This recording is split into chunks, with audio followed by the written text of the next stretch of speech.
بسم اللہ الرحمن الرحیم۔ ٹرمپ جو ہے وہ بڑی خطرناک چالیں چل رہا ہے۔ اس کی جو ایک گیم ہے وہ یہ ہو سکتی ہے کہ اب آپ دیکھیں کہ ابنائے ہرمز جو ہے وہ بند ہے، اور خلیجی ممالک کا سارا تیل جو ہے وہ سٹک ہو کے رہ گیا ہے۔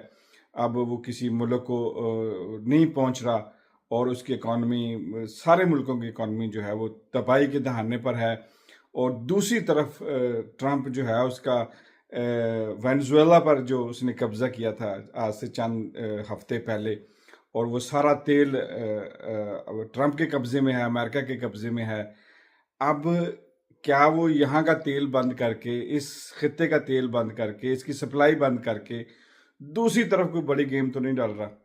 امریکہ یہاں سے نکلتا ہے، اس خطے سے نکلتا ہے، جو کہ وہ نکلے گا تو ایران کو بیٹ کرنا، ایران کو جو ہے مات دینا، ایران سے جیتنا، وہ ایران جو اتنی بڑی سپر طاقت سے نہیں ہارا، اس سے نہیں اس نے ہار مانی، شکست مانی، تو وہ کس طرح اپنے دوسرے جو اس خطے کے ممالک ہیں ان سے ہار مان جائے گا؟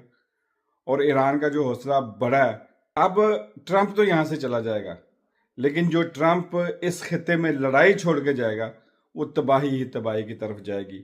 اس لڑائی میں اب جو ہے وہ تباہی ہوگی، اس خطے میں امن جو ہے وہ مجھے تو نظر آ نہیں رہا۔ باقی بہتری کی امید کرنی چاہیے، اللہ سے بہتری کی امید رکھنی چاہیے۔ اللہ پاک اس خطے کی حفاظت فرمائے، اللہ پاک ہمارے مسلمانوں کی حفاظت فرمائے، اللہ پاک پاکستان کی، ایران کی، سعودی عرب کی، خلیج ممالک کی، جتنے ممالک اس کے ارد گرد بستے ہیں، سب کی حفاظت فرمائے۔ آخر وہ سارے انسان ہیں اس خطے میں، چاہے وہ مسلمان ہو چاہے نان مسلم ہیں، تو سارے رب کے بندے۔ اللہ پاک سب کو اپنی حفاظت میں رکھے۔ اسی کے ساتھ اپنا اور اپنے کمزور طبقے کا خیال رکھیے گا، دعاؤں میں یاد رکھیے۔ اللہ سونے دے حوالے۔